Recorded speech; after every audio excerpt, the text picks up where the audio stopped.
దాని మీద అది ఎందుకు ప్రజలకు నీళ్ళు రావాలనే కదా. మరి అట్లాంటి రావాలన్నప్పుడు మీరు సరిగా అందియకపోతే అంత ఖర్చు పెట్టేందుకు? అవునా కదా, కోట్లు కోట్లు ఖర్చు దాని మీద.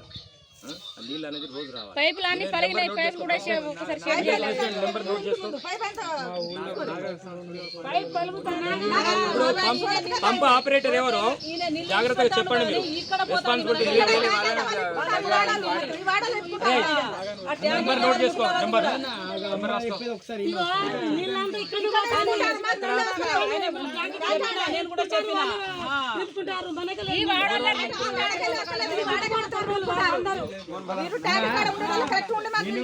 పంప్ ఆపరేటర్ పిలవండి ఒకసారి.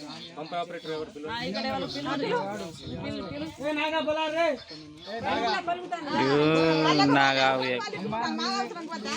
నీళ్ళు ట్యాంక్ ఎక్కించడం వరకే మా బాధ్యత.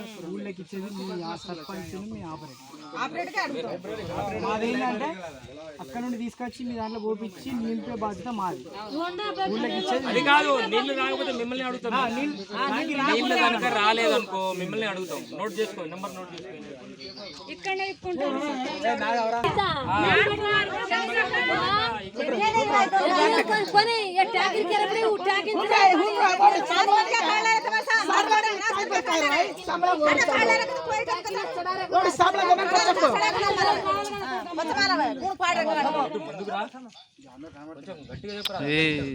ఇక్కడ ఎవరు రుక్కుంటలేరు.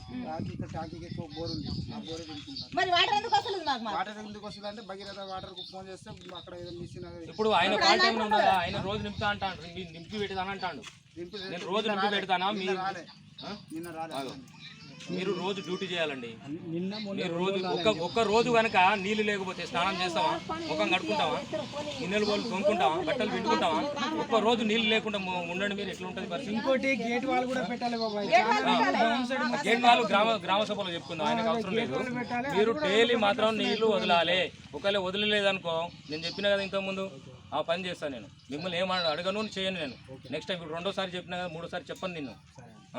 డైలీ నువ్వు ఏ విలేజ్లో ఎట్లా చేస్తావో నాకు సంబంధం లేదు. సూర్యనాయక తండలో డైలీ మీరు నీళ్ళు వదలాలి. ఒక్క రోజైనా వదలలేదని అన్నాడుకో నేను ఇమ్మీడియట్ కంప్లైంట్ కలెక్టర్కి ఇస్తాను నీ మీద.